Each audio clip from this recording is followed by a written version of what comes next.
ওই কবরের জমিনে তোমাকে আমাকে একা যেতে হবে।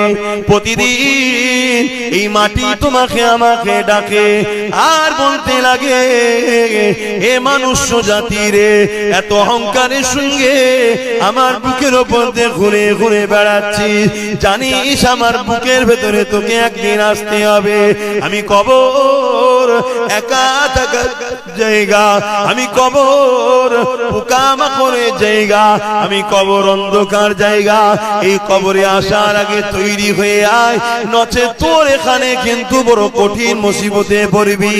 এ যুবকেরা, তরুণীরা, বাপেরা, এখানে এতগুলো বাপ ভাই বসে আছে, মা বোনেরা দূরে দূরে আছে, কেউ কি বলতে পারবেন কালকে তো দূরের কথা, আজকে সূর্য ডুবার আগে আপনার জিন্দেগিটাও ডুবে যেতে পারে।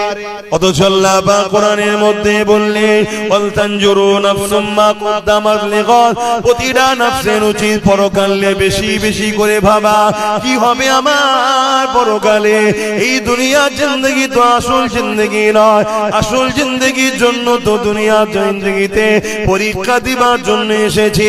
আসল জিন্দেগি যে জায়গায়, ওখানে দুটো জায়গা আছে, একটা হলো চিরশান্তির আর একটা হলো চির কষ্টের।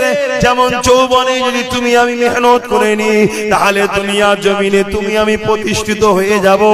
আর যদি যৌবনের সময় পড়াশোনা না করে খেলাধুলা করে যদি 20-30 বছর কাটিয়ে দিই, তাহলে কিন্তু পরবর্তী জীবনটা তোমার আমার বেকার হয়ে যাবে। এই দুনিয়াবি জিন্দেগিতে তুমি আমি যদি একটু কষ্ট করতে পারি, আসল জায়গা পরকালে, ওখানে তুমি আমি শান্তি পেয়ে যাব। আর এখানে যদি তুমি আমি আনন্দ ফুর্তির মধ্যে কাটিয়ে দিই, তাহলে আখিরাত তোমার আমার বরবাদ হয়ে যাবে। হে নওজওয়ানেরা, তরুণেরা, হে নবী পাকের প্রেমিকেরা, এরপরও বলে যে আল্লাহ তওবাকারীকে বড় পছন্দ করে। যারা অন্যায় করে ফেলেছে, যারা ভুল করে ফেলেছে, যারা অন্যায় হয়ে গেছে, ভুল খাতা হয়ে গেছে, এখনো সময় আছে, তওবা করে না। বাকি জিন্দেগিটা আমার রাসূলুল্লাহ দ্বীন ইসলামের পাহারাদার হয়ে কাটার, বাকি জিন্দেগিটা আমার রাসূলুল্লাহর হয়ে গোলামি করে কাটার, বাকি জিন্দেগিটা যিনি দিয়েছে তিনার দাসত্ব করে কাটার। এ যুবকেরা, তরুণেরা, বাপেরা, আখিরাত বড় ভয়ানক হবে। তওবা করে নাও, তওবা করে নাও, কেন আল্লাহ তওবাকারীকে বড় পছন্দ করে।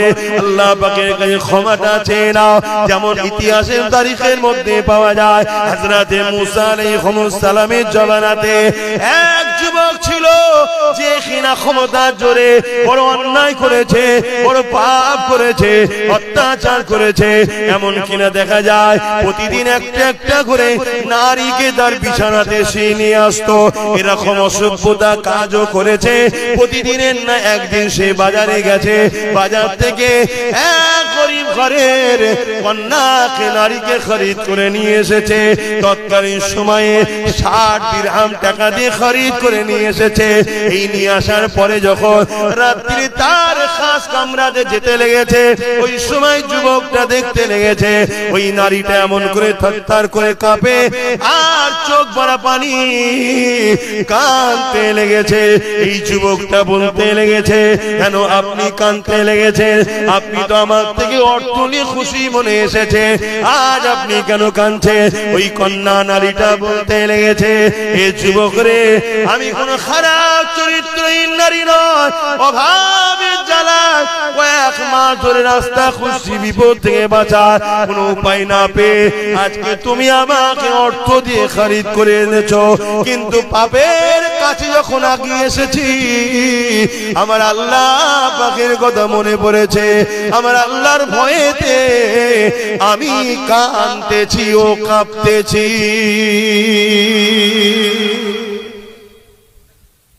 আল্লাহকে ভয় করো যুবক, আল্লাহকে ভয় করো। এই যুবকটা যখন ওই মেয়েটার মুখ থেকে, ওই বান্দির মুখ থেকে যখন এই খবরটা শুনলো, আল্লাহর ভয়ে সে কাঁপতেছে, আল্লাহর ভয়ে সে কাঁদতেছে। এই যুবকটার মধ্যে একটা অনুশোচনা তৈরি হলো, আরে আমি এত ধনী, আল্লাহ আমাকে এত অর্থ দিয়েছে, এত কিছু দিয়েছে, এরপরও আমার উচিত আল্লাহকে বেশি ভালোবাসা, এরপরও উচিত আল্লাহর সঙ্গে মহব্বত বেশি করা, তা না করে আমি আল্লাহ নাফরমানি করে বেড়াই। আর এই মেয়েটা এত গরিব হওয়ার পরও আমার আল্লাহকে কত ভালোবাসে, আমার আল্লাহকে কত ভয় করে, সে কিনা কোনোদিন পাপ করেনি, না ছাড়ে এসেছে, এরপরও সে কাঁদতে লেগেছে। এই দৃশ্য দেখে যুবকটার মধ্যে পরিবর্তন এসে গেছে। ওই যুবকটা ওই মেয়েটাকে বলতে লাগলো, এ মহিলা, আজ থেকে আমি তোমাকে বোন বলে সম্বোধন করলাম, তোমাকে আর অর্থ ফিরিয়ে দিতে হবে না, আমি তোমার সঙ্গে কোনো পাপ কাজে লিপ্ত হব না। তবে হ্যাঁ, একটা কথা বলবো, আমি তোমাকে সাক্ষী রেখে তওবা করতে চাই, আমি জনমের মতো পরিবর্তন হতে চাই, আর কোনোদিন শরাব পান করব না, আর কোনোদিন নোংরা কাজ করব না। এ আল্লাহর বান্দি রে, তুমি আমার জন্য সাক্ষী থেকে যাও। ওই মেয়েটার সামনে সাক্ষী রেখে ওই যুবকটা তওবা করে নিল। আল্লাহর বান্দিটা চলে গেল। এই যুবকটা রাতে কান্না শুরু করলো, ও রব্বি আল্লাহ, কত অন্যায় করেছি, কত ভুল করেছি, কত পাপ করেছি, আজ আমি তওবা করলাম, আপনি কি আমাকে ক্ষমা করে দেবেন, মাফ করে দেবে। এইভাবে কাঁদতে কাঁদতে কাঁদতে কাঁদতে গভীর রাত হয়ে গেছে। আরে ছেলেটা কাঁদতে কাঁদতে কখন বিছানাতে পিঠ দিয়ে শুয়ে পড়েছে। সূর্য উঠেছে, লোকেরা সবাই উঠতে লেগেছে, সূর্য উঠেছে, লোকেরা সব প্রতিবেশীরা উঠতে লেগেছে, সবাই ওই বাড়ির দিকে তাকিয়ে রয়েছে। সবাই জানে গ্রামের এই ঘরের যুবকটা বড় ক্ষমতাশালী, বড় অর্থশালী, বড় নোংরা ছেলের বিরুদ্ধে কেউ কিছু বলতে পারে না। তাই সবাই অপেক্ষা রয়েছে, না জানি আজকে আবার কোন মহিলা সর্বনাশ করলো। কিন্তু ঘরের দরজার গোড়ায় যারা আগিয়ে এসে যাবার পথে দেখতে লেগেছে, ঘরের দরজায় গায়েবী ভাবে লেখা হয়ে গেছে, গত রাত্রে এই যুবকটা আল্লাহ পাকের কাছে তওবা করে নিয়েছে। আর আমার আল্লাহ তওবাকারীকে বড় পছন্দ করে, আমার আল্লাহ এর গুনাহ মাফ করে দিয়েছে। এর জানাজা যারাই মরবে, আমার আল্লাহ পাক তাদেরও গুনাহ মাফ করে দেবে। অর্থাৎ ওই যে কাঁদতে কাঁদতে ঘুমিয়েছে, ওই ঘুমটা ঘুম আর ছিল না, ওই ঘুমটা যুবকের জন্য মওত হলো। ওই যুবকটা কত সৌভাগ্যবান, মরণের আগে তওবা করে নিল, আল্লাহ তাকে মাফ করে দিল। আমি কখন মরবো আমি জানি, বলো আপনারা জানেন?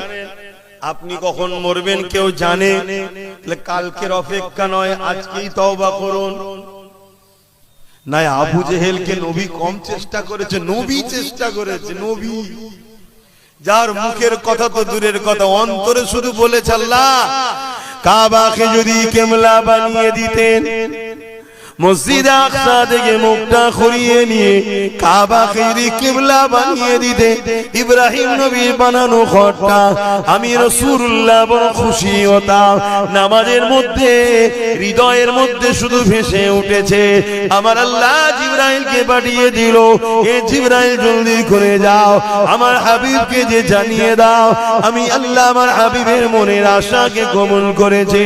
দূরে কাত নামাজ পড়া হয়ে গেছে, এখনো দূরে কাত বাকি আছে, বাকি দূরে কাত। আমার হাবিব যেদিকে খুশি, আমি আল্লাহ বা সেদিকে খুশি। কাবার দিকে মুখ করে কিয়ামত পর্যন্ত এটাই কিবলা হয়ে গেল। যে রাসূলুল্লাহ মুখ দিয়ে বলেন, অন্তরের মধ্যে উদিত হয়েছে, আল্লাহ সঙ্গে সঙ্গে নামাজের মধ্যে যে না 4 রাকাত হয়ে যায়, পরে রক্ত থেকে হবে খলি। না না না বন্ধু, তুমি যখন চেয়েছো এখনই কিবলা বানিয়ে দিলাম, সেই সেই রাসূলুল্লাহ আবু জেহেলকে কত বুঝিয়েছে, কত পরিবর্তনের জন্য চেষ্টা করেছে, কিন্তু আল্লাহ জানিয়ে দিয়েছে হাবিব যার অন্তরে আমি মোহর মেরে দিয়েছি সে কখনো পরিবর্তন হতে পারবে না। এ যুবক পরিবর্তন হও গো, তওবা করো, চেষ্টা করো, আল্লাহর কাছে সিজদায় পড়ে কাঁদো, ও রাব্বি আল্লাহ কেন আমি গান শুনতে চলে যাই, কেন আমি ফাংশনে চলে যাই, কেন আমি নামাজ থেকে দূরে থাকি, কেন আমি গান শুনি ভুল রাস্তায় যাই, ও রাব্বি আল্লাহ কেন আমি জালিমদের সঙ্গে দল করে ফেলেছি, এখনো কেন মন যাচ্ছে তাদের সঙ্গে যাবার, এখনো কেন মন যাচ্ছে হারাম অর্থের দিকে। এইভাবে আল্লাহর কাছে পানা চাও, সাহায্য চাও, কেননা আজ যদি তুমি সাহায্য না চাও, পানা যদি না চাও, মনে রেখে দিও ভাইদান ময়দানে মাশরটা বড় ভয়ানক হবে, যেদিনে তোমার পাশে কেউ দাঁড়াবার থাকবে না, ওই দিনে তোমার ফের কথা বলারও কেউ থাকবে না, ওই দিনে কারো কোনো জোর চলবে না। আমার আল্লাহ শুধু বলে দেবে যাও তোমাকে আমি জান্নাতি করে দিলাম, রুকারও কেউ থাকবে না।